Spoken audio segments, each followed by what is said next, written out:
O vídeo foi dividido em duas etapas, né? Estou fazendo a segunda parte para não ficar muito grande, porque o outro já estava passando dos 12 minutos. Então, no primeiro momento, estudamos, né, a idade né, da antiguidade,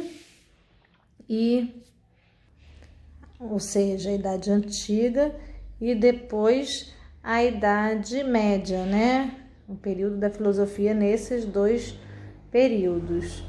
E nessa segunda parte vamos ficar com a filosofia moderna e a filosofia contemporânea.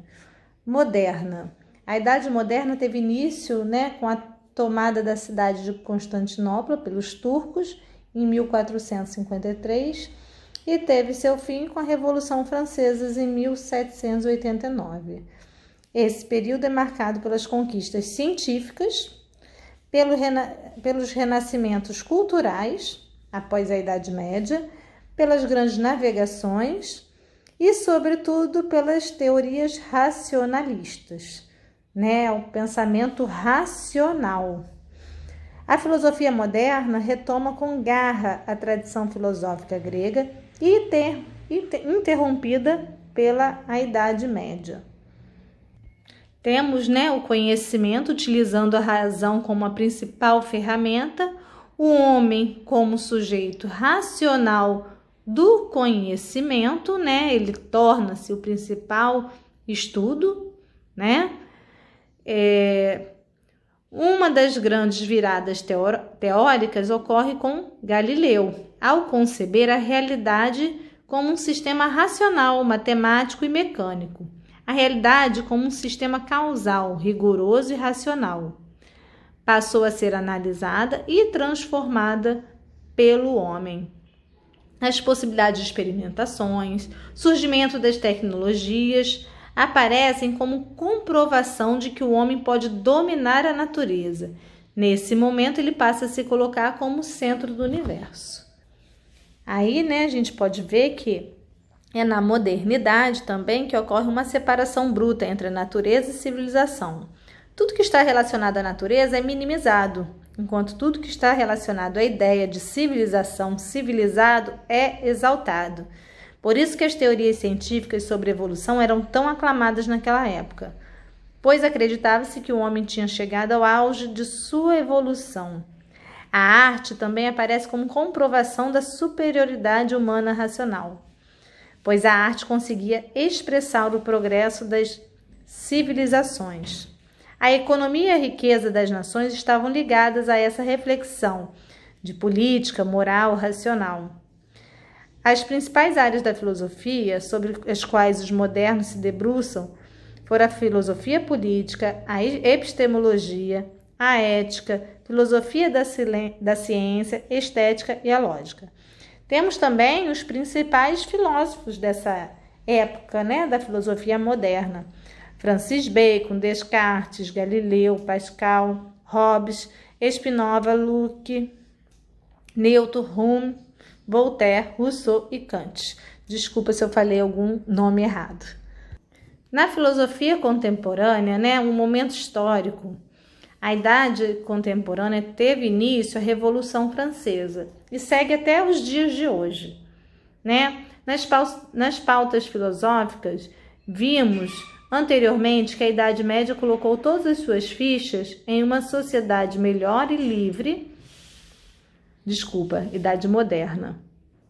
Tá? Média foi a anterior.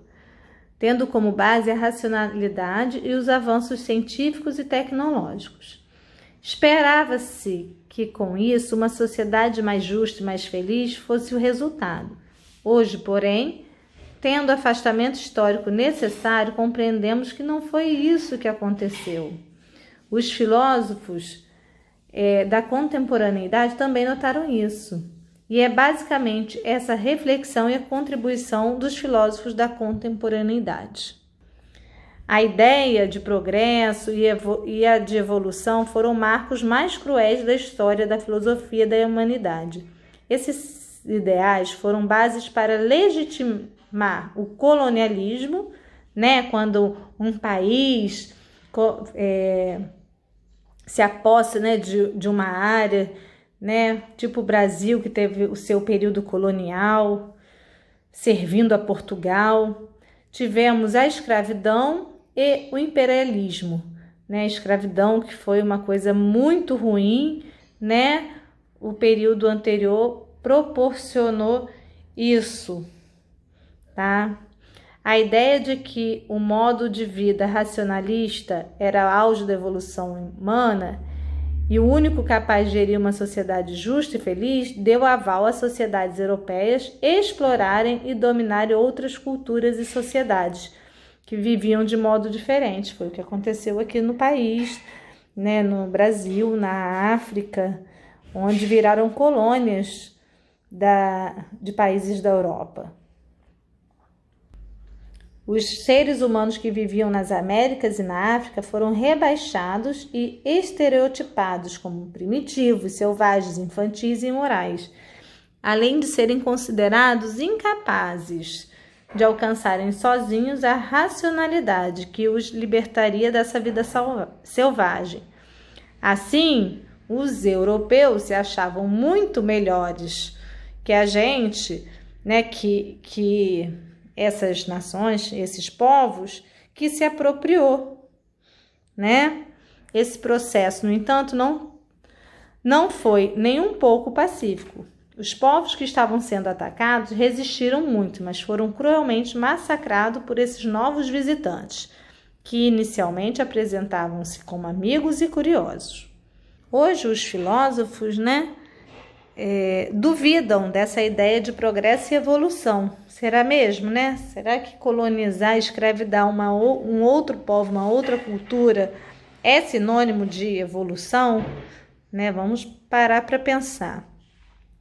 E no resultado, né, disso tudo, em suas próprias nações, o resultado do racionalismo e do cientificismo eram guerras mundiais, bombas atômicas, campos de concentração nazistas, ditaduras, escravidão, devastação da natureza e desencadeamento de vários distúrbios mentais. No século XX surgiram fortes críticas à ideia da cultura universal, isto é, de que todas as sociedades seguiriam a mesma linha de desenvolvimento, sendo a cultura europeia o modelo desse desenvolvimento. Né? Hoje a gente já entende que as culturas são diversas, plurais, são diferentes. A gente não deve seguir uma coisa só, né? Demarcar o que é arte ou não, o que é cultura ou não, é irreal perante as inúmeras civilizações distintas que existem no planeta Terra. Não se pode ter, né, esse apagamento cultural. Né? Os povos indígenas não podem apagar a cultura deles, a religião deles, em função de uma outra cultura. E sabe qual o nome disso? Epistemicídio, que é o apagamento de modo de conhecer e de ver o mundo de várias civilizações que sofreram com o colonialismo. Portanto, nega-se hoje essa ideia de cultura única, afirmando a existência da pluralidade cultural. Defender a pluralidade é importante, assim como é importante a universalidade dos direitos humanos. E parando para pensar, gente, no nosso país, como que tem cultura diversa, né?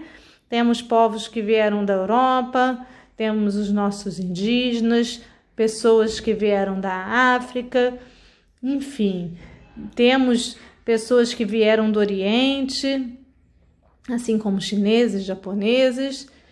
Aqui é uma pluralidade de cultura imensa. Os campos filosóficos em pauta: epistemologia, metafísica, história da filosofia, ética, filosofia da linguagem, estética, filosofia política e metafísica. E filósofos são muitos. Engel, esse aí que me desculpa, mas eu não sei falar o nome, Schopenhauer, eu acho que é assim. Augusto Comte, Karl Marx, Friedrich Nietzsche, esse também não sei, Heidegger, Sartre, Adorno, Simone de Também não sei, gente, desculpa. Então, são vários. Angela Davis, Maria Lugones, Judith Butler, Djamila Ribeiro, ela é brasileira e tá no auge, tá? Esse ano o livro dela foi um dos mais vendidos. Enfim, muitos. Então, a gente fica por aqui, tá? Beijo, pessoal.